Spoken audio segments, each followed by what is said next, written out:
असफलता का डर आम बात है, पर जब ये जरूरत से ज्यादा हावी हो जाए तो व्यक्ति अपने लक्ष्य से भटक जाता है। व्यक्ति को अपने मार्ग में सुधार करने की बजाय, यानी अपने काम करने के तरीके में बदलाव की जगह, तो व्यक्ति अपने लक्ष्य को ही बदल डालता है और यही उसको सबसे बड़ी असफलता होती है। नमस्कार प्रिय कुंभ राशि के जातकों, सफलता असफलता की बात करना बहुत ज्यादा स्वाभाविक था आपके लिए, क्योंकि कुंभ राशि वालों, आपके लिए एक बहुत अच्छी जानकारी मैं लेकर आ चुका हूं इस वीडियो में। जिस मार्ग पर आप चल रहे हो, जिस कार्य के लिए आप प्रयत्न और लगातार संघर्ष कर रहे हो, इसमें एक डर तो बना हुआ है, पर इस डर को कभी अपने ऊपर हावी मत होने देना। इसलिए मैंने शुरुआत में आपको बात की। चलिए, इस डर की शुरुआत करी ही है तो इस डर से पर्दा भी उठाएंगे और डर के बारे में विस्तृत रूप से जानेंगे भी कि भाई क्या भय की बात है, क्या डर है। कुंभ राशि वालों के लिए थंबनेल में आपने पढ़ा ही होगा, सूर्य देव का क्रोध चरम पर और क्या कराएगी कमाल या धमाल सूर्य केतु की युति। वर्ष के अंदर 2 बार ऐसा संयोग बनता है जब सूर्य राहु और केतु से पीड़ित होता है। बिल्कुल सही शब्द आपने सुना, पीड़ित होना, क्योंकि प्राचीन आपने कथाओं में भी श्रवण किया, राहु मिलकर केतु मिलकर ये सूर्य चंद्र को ग्रहण लगाते हैं। अब सूर्य जब ग्रहण में आ जाएगा तो वहां निश्चितता बात आएगी, भैया या अच्छा है या फिर खराब है। तो कुंभ राशि पर इसका क्या इम्पैक्ट है और कुंभ राशि पर किन चीजों का ध्यान रखना बेहद आवश्यक है, बस यही जानकारी आज आपको इस वीडियो के अंदर हम बताने वाले हैं।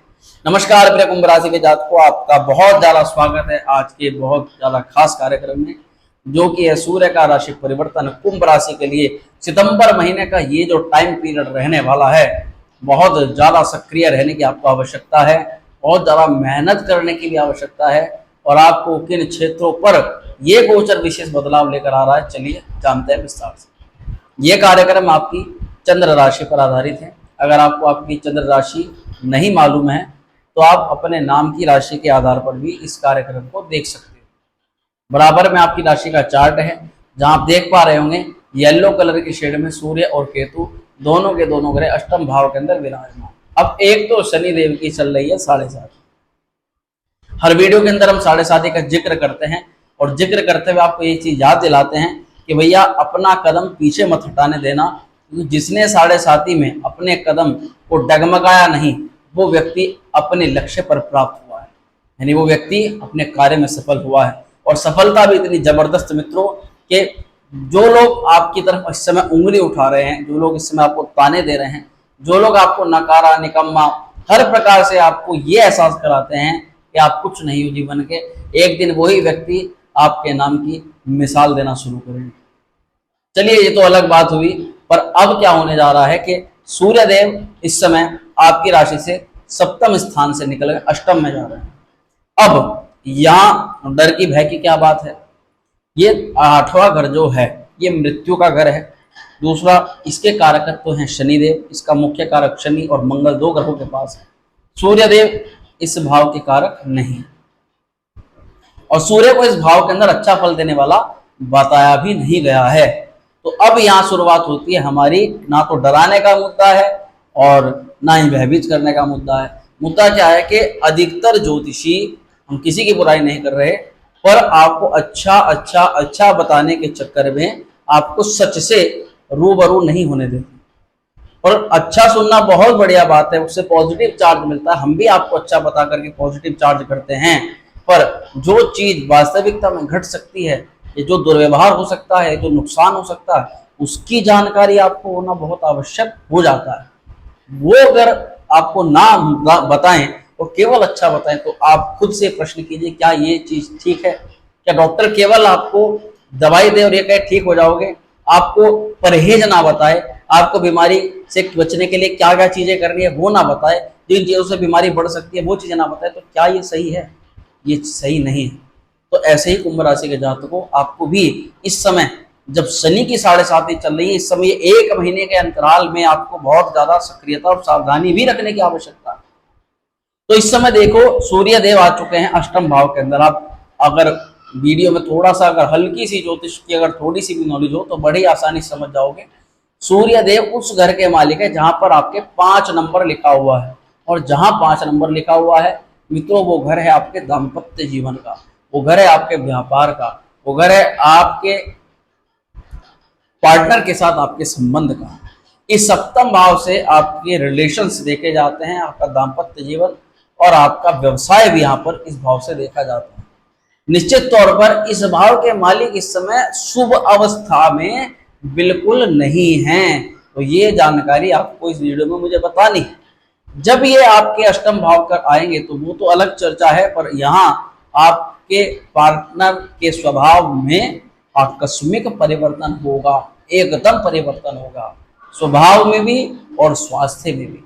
उसका मुख्य कारण है कि केतु जब कोई घटना घटवाता है तो वो घटना अचानक एकदम सडनली घट जाती है, और हमें उसकी रिकवरी के लिए या उसे कैसे ट्रीट करना है, कैसे उस घटना से संभलना है, हमें मौका नहीं मिल पाता, और इसी कारण हमें पहले से तैयार रहना पड़ता है। सूर्य केतु का जब ये युति अष्टम में बनेगी तो ये 8वां घर आर्थिक संकट का भी है, आर्थिक नुकसान का भी है, और शारीरिक नुकसान का तो है ही।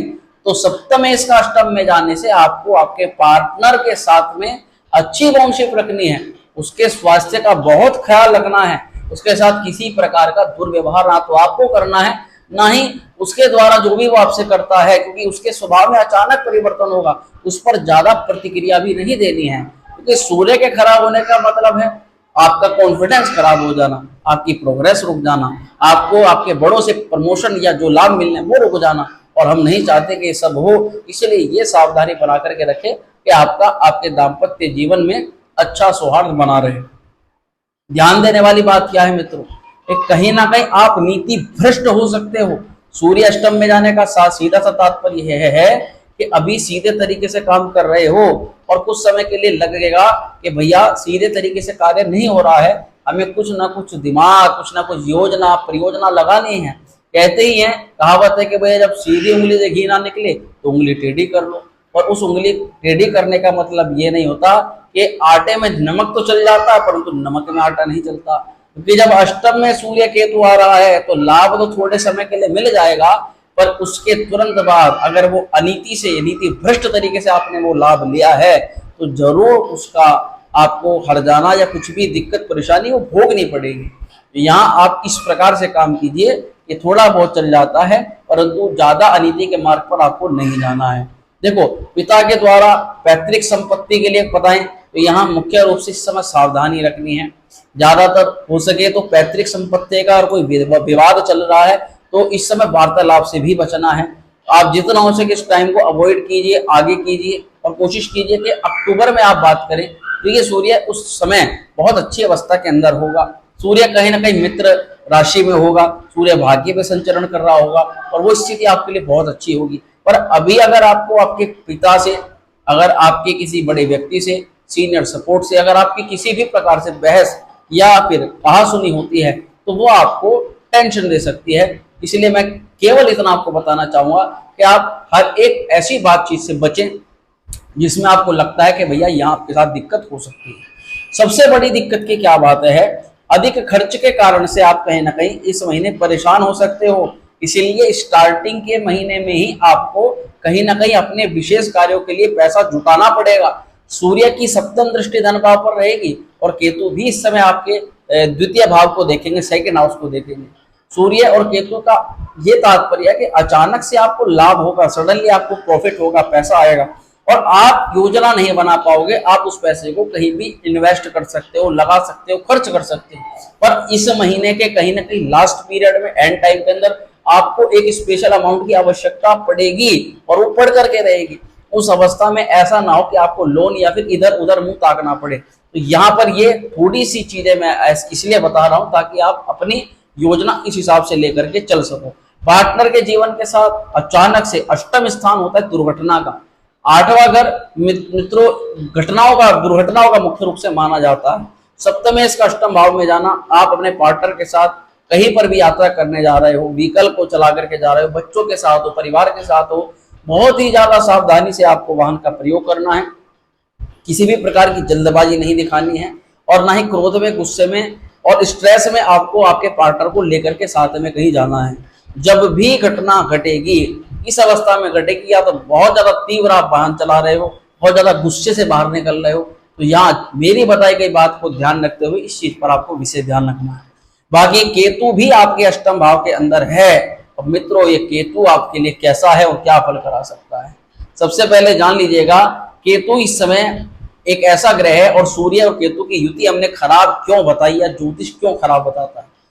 आप एक बात मान के चलो, सूर्य देव अगर प्रकाश है तो केतु अंधकार है, सूर्य अगर भौतिकता है तो केतु आध्यात्मिकता है। सूर्य अगर कुर्सी की प्राप्ति है, कुर्सी का मतलब आप जिस जॉब में हो, जिस पद जो पद आपको मिल रहा है, आप राजनीतिक क्षेत्र में मंत्री, एमएलए, सांसद, विधायक जो भी हो, वो पद जो है ना वो सूर्य की देन होती है। वो पद कितने समय तक आपके पास में रहेगा ये भी सब सूर्य देव की कृपा से तय होता है।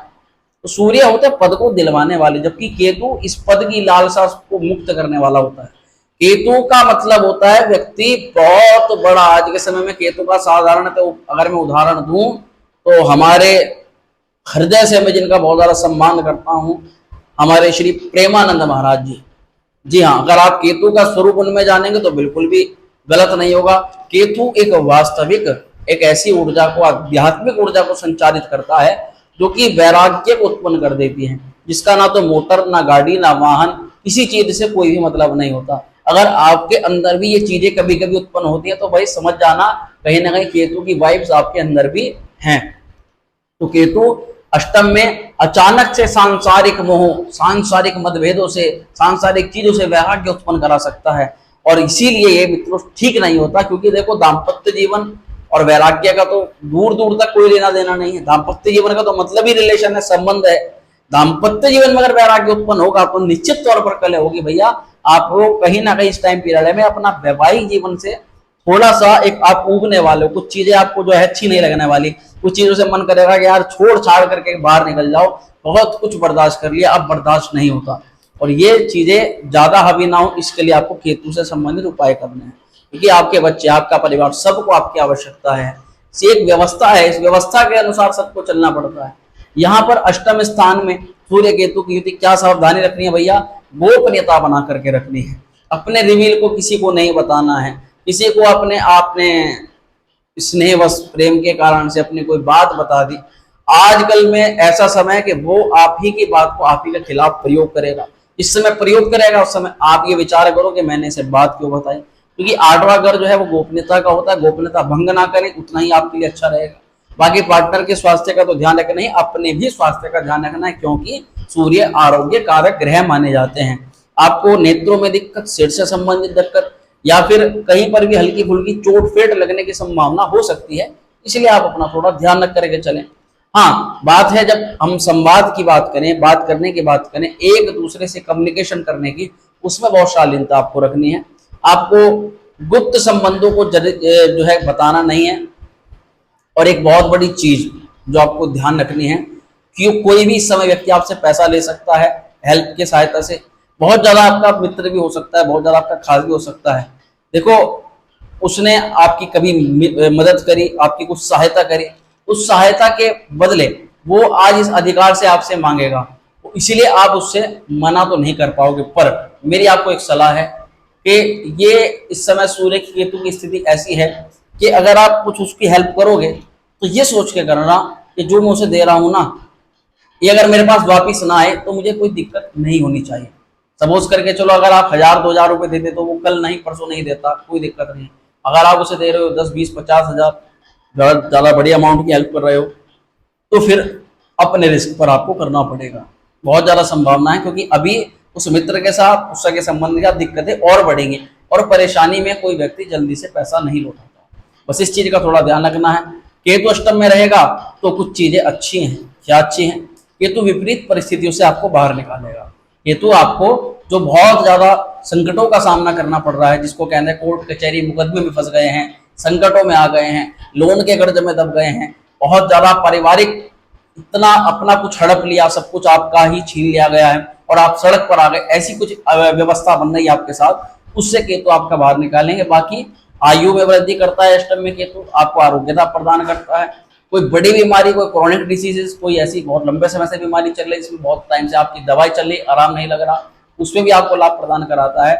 परंतु ये बात हकीकत है, जब तक केतु यहाँ पर है अष्टम में, अचानक पिछले वर्ष से भी आप इस चीज को नोटिस कर रहे होंगे, लगभग 2023 के मिड पार्ट के बाद से आप ये चीज नोटिस कर रहे होंगे, आपके जीवन में अचानक घटनाएं बढ़ रही हैं, घटनाएं भी झटकों के साथ में, जिसमें एक हानि से नहीं निकलते तो दूसरी हानि होती है, दूसरी से नहीं निकलते तीसरी हानि होती है, एक सेविंग नहीं हो पा रही आपकी, आप अपना घर बनाने के लिए, परिवार को अपना पालने के लिए, या कई सारी चीजें आपने जो सोच रखी है उसके लिए धन की आवश्यकता, परंतु सेविंग ही नहीं हो पा रही, अब लोन लेना नहीं चाहते, ऐसी ऐसी अवस्था आपके साथ बनने है, क्योंकि इस समय धन का प्रभाव है आपके द्वितीय स्थान पर और आपके अष्टम पर है केतु महाराज, इसीलिए ये चीज आपके साथ में हो रही है।